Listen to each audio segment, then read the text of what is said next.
आपने नई तहकीक क्या की है उसके बारे में बताइए। बेटा मैं वही बताने लगा था, ये उचक लेते हैं बीच में से। उचक लेना तो समझते होगे। जैसे शादी की जब रोटी खुलती है तो गोगा सबसे पहले मटन वाली परात उचक लेता है। वाह वाह वाह। उसी तरह मैं बता रहा हूं कि आप लोग मेरी तहकीक उचक लेते हैं। बेटा आज की तहकीक हस्बे हाल भी है और हस्बे जायका भी। अच्छा। लो जी, जे हस्बे जायका है ना तो फिर मैं स्पेशल ऑर्डर करांगा। पहले सुनते ला उसका तेन फ्लेवर ही ना पसंद आवे। अली बेटे मैं एक जूतों की कंपनी के दावे पे तहकीक कर रहा हूँ। अच्छा। एक जूतों की कंपनी का दावा है कि हमने एक ऐसे जूते तैयार कर लिए हैं जो दिमाग में तब्दीलियां ला सकते हैं। लो कर गो क्यों स्पेशल ऑर्डर। बेटा उस कंपनी का दावा है कि हमारे जूते इस्तेमाल करने से ना सिर्फ जिस्मानी भाजनस बेहतर होती है जी। बल्कि दिमागी हालत भी बेहतर हो जाती है। अरे वाह। और तवज्जो मरकूज करने में आसानी होती है, क्योंकि ये जूते ऐसे मटेरियल से बनाए गए हैं जो पहनने वाले की पांव में हल्की सी तहरीक पैदा करते हैं। इस तहरीक को आप हल्की सी गुदगुदी भी कह सकते हैं। और ये गुदगुदी जो है ये दिमाग को फाल करती है, जिससे बंदा ज़हनी तौर पर ज्यादा हाजिर रहता है। अरे वाह।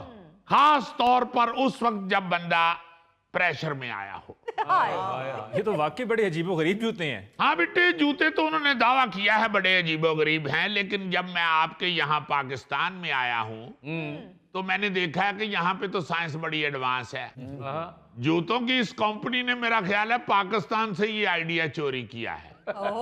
इस खित्ते के लोगों ने तो जूते की ये बरकत पहले से ही महसूस कर ली थी और यहाँ सदियों से इससे मुस्तफीद भी हो रहे हैं। वाह। क्योंकि पाकिस्तानियों को तो पहले से ही पता है कि जूता दिमाग को फौरन फाल कर सकता है।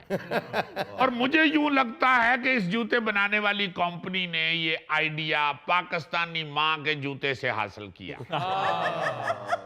यहाँ तो बच्चा चारपाई पे लेट के वीडियो गेम खेल रहा हो, उधर से माँ का जूता आता है, गेम सारी उधर हो जाती है, बच्चा एक सैडल हो जाता है और फौरन बादब हो के कहते माँ जी हुक्म करो की गल।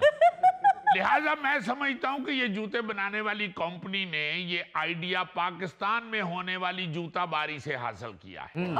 दूसरे मुल्कों में मैंने बर्फबारी होते देखी है, जालाबारी होते देखी है, गोलाबारी होते देखी है, मगर जूता बारी सिर्फ पाकिस्तान में होती है। क्योंकि यहाँ जब भी बच्चे का दिमाग ना चल रहा हो वालदा फौरन जूता बारी शुरू कर देती है। और सिर्फ वालदा ही नहीं, वालिद साहब भी कई दफा जूता ठुकाई की रस्म अदा करते हैं। लिहाजा मैं ये समझता हूँ बेटा कि ये जो जूते के साथ दिमाग फाल करने की साइंस है ये अमेरिका और यूरोप से पहले बर्रे सगीर वालों को मालूम थी। कि मेरा अपना ये मुशाहिदा है कि पाकिस्तान में अगर कोई बच्चा तेंदुलकर की तरह अड़ जाए तो वालिद मोहतरम अपना जूता उतार के शुएब अख्तर की तरह ऐसा गेंद कराते हैं कि बच्चा फौरन विकेट छोड़ देता है। लो चाचियो मेरा तो हुण ध्यान पिया है, मैनू लगदा है तुहानू भी शुएब अख्तर दा ही गेंद वजा है। ओए पैड रखने वाले थैले। मैं तहकीक कुछ और सुना रहा हूँ, बात कहीं और ले गया। मैंने मिसाल दी है बेटे। अच्छा चाचा जी बात सुनिएगा, एक्सक्यूज मी। अपनियां लत्तां ना इशारे लाओ ताकि पता लग जाए किधर मुड़न लगे हो। ਚਾਚਿਓ ਤੁਸੀਂ ਤਾਂ ਉੱਡ ਵੀ ਸਕਦੇ ਹੋ ਜੇ ਦੋਵੇਂ ਗੋਡਿਆਂ ਦੇ ਸੈਂਟਰ 'ਚ ਪੱਖਾ ਲਾ ਲਓ। नहीं चाचा जी मझ चोरी कर लें तो खोजी लभ ही नहीं सकता कि चाचा जी इधर नूं गए ने कि इधर नूं गए। लो इस तरह देना तो ई चलान भी नहीं हो सकता, कैमरा इन्हां नूं फड़ ही नहीं सकता। यार मेरा ख्याल है तुहानू साइंस की तहकीक सुनाने वास्ते मैनू लत्तां खोल के घर रख खानियां चाहिए। बेटे बात ये है कि ये जो साइंस होती है ना, एक मिनट बेटे जरा मेरे लता सेट करते हैं, थोड़ी जी देर लगती है।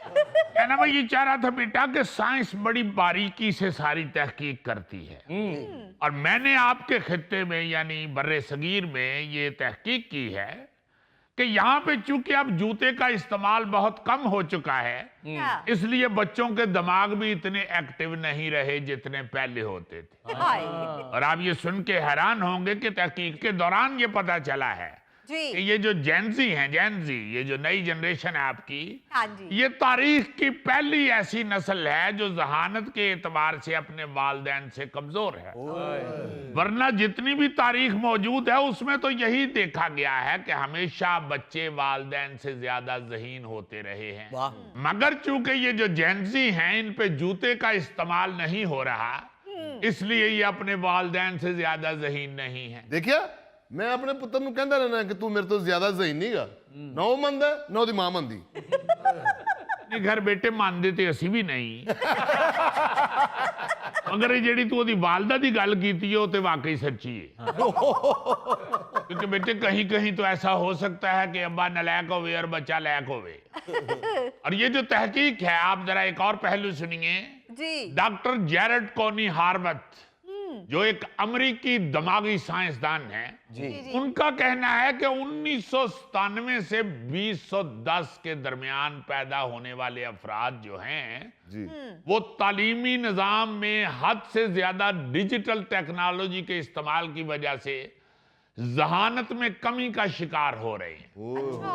ये डॉक्टर हार्वत ने 15 जनवरी 2026 को अमेरिकी सेनेट की एक कमेटी को बताया है जी कि जब से हमने दिमागी सलाहियतों का रिकॉर्ड रखना शुरू किया है, हाँ जी, उसमें से जनरेशन जी की ज़हनी नशोनुमा की सतह सबसे कम देखी गई है।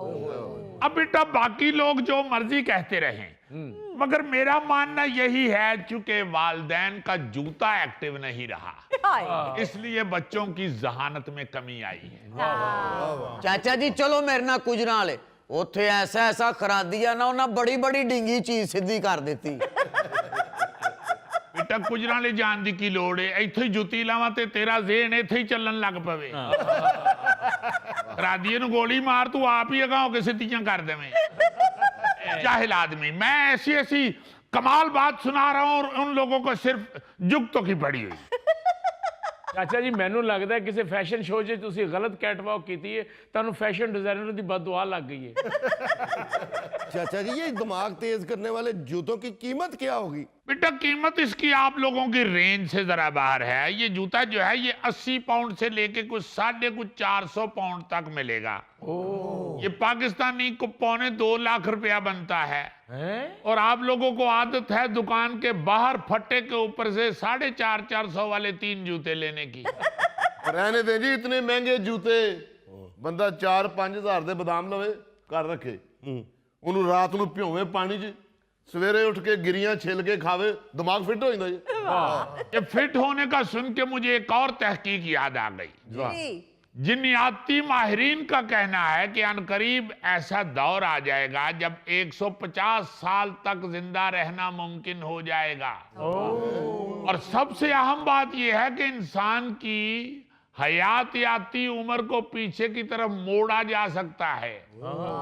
जी हाँ, यानी बुढ़ापे के बाद लोग दोबारा जवान हो जाएंगे। अच्छी तहकीक दसी जे, दादा अबू घर आके सरप्राइज देंगे, लो भाई बच्चियो मेरा पहला काला वाल निकल आया जी। डिग्गे दंदां थल्लियों नवे दंद निकल आउणगे। ਝੁਰੀਆਂ ਖਤਮ ਹੋ ਜਾਣਗੀਆਂ। ਦਾਦਾ ਘਰ ਆ ਕੇ ਕਹੇਗਾ ਚਲੋ ਬਈ ਨਵੀਂ ਦਾਦੀ ਦਾ ਰਿਸ਼ਤਾ ਲੱਭੋ ਮੇਰੇ ਵਾਸਤੇ। ऐसे यकीन माने इस तहकीक पे मैं भी बड़ा खुश हूँ। साइंसदान साहब 150 साल बड़ी उम्र बता रहे हैं आप, इसमें 100 साल बाद सांप बनने का डर तो नहीं होगा? अच्छा वैसे चाचा जी कभी शोरबे वाला सालन फड़ के टुरे हो? बेटा ये तू जुगत नहीं कीती, तू अपनी ख्वाहिश का इजहार कीता है।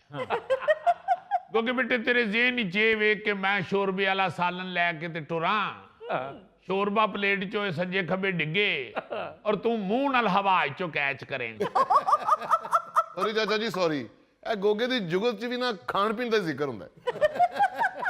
चले बेटे इनको खाने पीने की तहकीक भी सुना देते हैं। वाह, आप लोग अक्सर सुनते हैं कि फलां बेकरी से कई हजार गंदे अंडे पकड़े गए। जी जी। फलां फैक्ट्री में खाने पीने की अशिया के अंदर गंदे अंडे इस्तेमाल किए जा रहे हैं। हाय हाय। अब बेटा साइंस ने ये मसला भी हल कर दिया है। अच्छा आपको पहले ही पता चल सकता है कि अंडा गंदा है या साफ। आप अंडे को पकड़ के ठंडे पानी के गिलास में फेंकें, अच्छा अगर अंडा नीचे बैठ जाएगा पानी में वाह तो इसका मतलब है अंडा साफ है। अगर अंडा पानी के ऊपर तैरना शुरू हो जाए, पानी के ऊपर ही ठहर जाए, तो इसका मतलब है कि अंडा गंदा है। ये तो मेरी दादी भी कहती थी। बेटे मैं तो पहले ही कह चुके हैं कि तुसी सारे ही साइंसदान हो। साइंस देखे ना, आप बता रही है कि अगर पानी में अंडा फेंकने से अंडा तैरना शुरू हो जाए जी। तो वो गंदा है। अब आप गोगे को ले जाएं और जाके नहर में धक्का मार के इसे चेक करें। हद हो गई है। मैं तो आपको दाद देने लगा था इस तहकीक की। बेटे दाद जुबानी नहीं मेरा बेटा, वो आपको पता ही है, दाद मैं नकद लेता हूँ बेटे। आओ जी, आगे जी। लाए बेटा, मेरा ख्याल है उधर से शुरू होना चाहिए, मगर चूंकि मैं इधर पहुंच गया हूँ, इधर से शुरू हो जाता हूँ। ला बेटे। हेलो फड़ो, मैं ਤੁਹਾਨੂੰ ਪੈਸੇ ਇਸ ਗੱਲੋਂ ਦੇ ਦੇਣਾ ਕਿ ਤੁਸੀਂ ਟੁੱਟੀਆਂ ਲੱਤਾਂ ਨਾਲ ਵੀ ਬੜੇ ਰਿਦਮ ਨਾਲ ਤੁਰਦੇ ਹੋ। बहुत शुक्रिया बेटे, बहुत शुक्रिया। आमदन होनी चाहिए बेशक किसी गल तो होवे। ਮੈਂ ਤੁਹਾਨੂੰ 100 ਹੀ ਦੇਣਾ, ਤੁਹਾਡੀਆਂ ਆਦਤਾਂ ਨਾ ਖਰਾਬ ਹੋ ਜਾਣ। बहुत अच्छे, माशाल्लाह, क्या तू मेरा बड़ा ताया बने है भाई। लाओ बेटे लाओ। ਐਲੋ ਚਾਚਾ ਜੀ 50 ਤੇ 50 ਮੈਂ ਤੁਹਾਡੇ ਕੋਲ ਪਿਛਲੇ ਲੈਣੇ ਨੇ। बेटे मैं तेन ये वापस कर देंदा, मगर तू कुछ ना ले जाना है, तेरी नोट जेब च होएगा तो तू जानदा थक जाएगा। ਲਓ ਜੀ 100 ਰੁਪਇਆ ਤੇ ਲੁੱਡੀਆਂ ਪਾਓ। बहुत शुक्रिया, बहुत शुक्रिया। ਮੈਂ ਸਵਾਲ ਹੀ ਛੱਲੀ ਖਾਣੀ ਸੀ, ਲੇਕਿਨ ਤੁਸੀਂ ਮੈਨੂੰ ਨਹਿਰ 'ਚ ਜਿਹੜਾ ਸੁੱਟਿਆ ਨਾ, चलो कोई गल नहीं बेटे, हुण सवाल ही छली ना खावी, सुहा खा लवी।